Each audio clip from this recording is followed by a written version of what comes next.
Okay. I'm kind of teeing this up because I recently hosted a guest who's been in the carnivore space for a long time. I can't take away from his experience. I was happy to learn about what he is experiencing. Mm-hmm. He's saying that of his people that he's got a medical practice, he's a doctor, and 100% of the people that are doing the strictest version of a carnivore diet are getting nutrient deficiencies. So what he's observing, he's kind of walking back away from carnivore to say you should be animal based, which means you should have somewhere in the realm of 50 to 100 kind of grams of plant matter a day, just kind of depending on whatever. Again, I respect, where he's coming from. And if he's observing 100% of his patients having that, I totally understand. At first, it was very confusing because I consider carnivore as about 75% or greater of calories coming from animal foods. So when Mm-hmm. people say they're carnivore, I don't automatically imagine that they're 100% strict 100% of the time, right? Like I Right. just don't really think that way. And I also have not heard anybody else make those claims that they, are noticing nutrient deficiencies in everybody, right? Okay, so here you are, you're at this conference, you're with Sean Baker and Kelly and all these people. They have been carnivore for a very, very long time.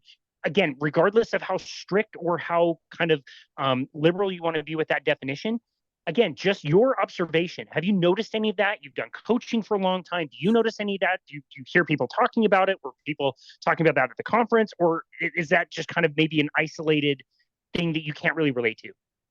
I think we all have to be our own N equals one experiment, right? Like if you're doing carnivore I'm like you, I haven't heard of anybody saying that carnivore was making them sick or, that they didn't feel good on carnivore. I mean, and that's the truth. I mean, maybe one person in a comment section on one of my videos may have said, I tried carnivore and it made me sick, or I tried carnivore, it didn't work. So I think we all have to be our own kind of experiment. And so like if I'm doing carnivore and I'm trucking along and I'm feeling as good as I am right now, I'm 50, I'll be 51 actually. By the time this video comes out, my birthday is May 22nd. So I'll be 51. I am doing some sprinting. I'm not doing a lot of that kind of cardio right now intentionally, not because I can't, I totally could. I am walking every single day, getting my steps in. I am lifting weights 5 times a week. I feel great, right? I feel amazing. And my mental clarity is awesome. And I feel better than I thought I would at 51 and better than I did at 47 before I started carnivore. So I'm feeling great. If I start to feel bad, and I have had a few things that have happened, like my hormones, I'm going through menopause. So I had some hormone issues. And so I've had those things. So I go to the doctor and I have those things checked because I do think there's a place for modern medicine. I do think a doctor can help us. And so I go to the doctor and I have those things checked. Turns out my hormones are out of whack. So that's what the problem is. So I take care of that problem. But if I really wasn't feeling good and the doctors weren't like finding anything, or I went to the doctor and I was very deficient in many vitamins, which has not happened to me since I started carnivore. Before I was doing carnivore, I was juicing, I was eating lots of vegetables, minimal fruits, no regular, like sugar. I was eating lean meats and I was deficient in I was on like what most people would consider the perfect like diet. Honestly, the perfect healthy diet. I was been the health nut in every crowd I've ever been in for my entire life, as my entire adult life.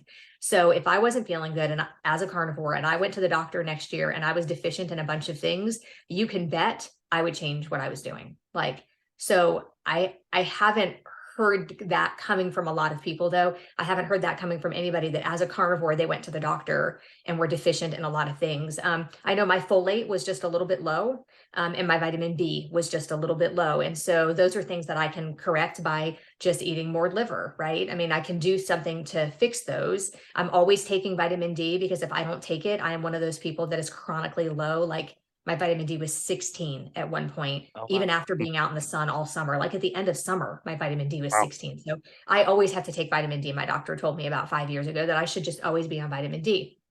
And so, like I said, my B was very low, like almost not even measurable. And my folate was a little bit low. And so I just make sure I eat beef liver at least once a week now, and that'll correct those things. But if I did go to the doctor and found out that I was deficient in a lot of things, then I might believe that, because I am my own experiment and you are your own experiment. And I'd like to believe that if you went to the doctor next month and found out you were deficient in a lot of things and you weren't feeling good, that you would want to fix it. I mean, I think we have to be responsible for our own health.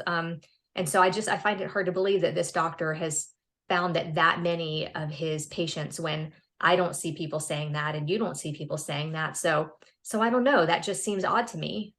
Yeah, I agree. Again, I want to give this person space and I respect it, but it's not something I come across.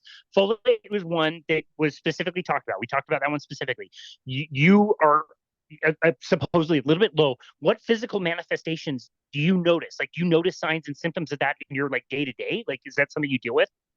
No, I mean, I don't know what the signs and symptoms of low folate would it be, but as low as high as it was to still be a little bit low, I don't know that if there were symptoms that you would even notice them with it being, so minuscule of a deficiency.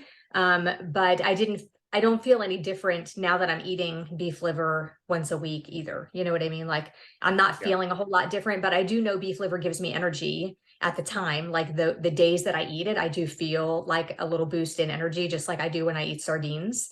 But I don't know that I would notice a low folate. I mean, I guess it'd have to be pretty low or a lot lower than mine was to kind of notice those deficiencies. I'm not sure, but I didn't notice anything, and I don't notice a big difference now that I'm eating beef liver once a week either.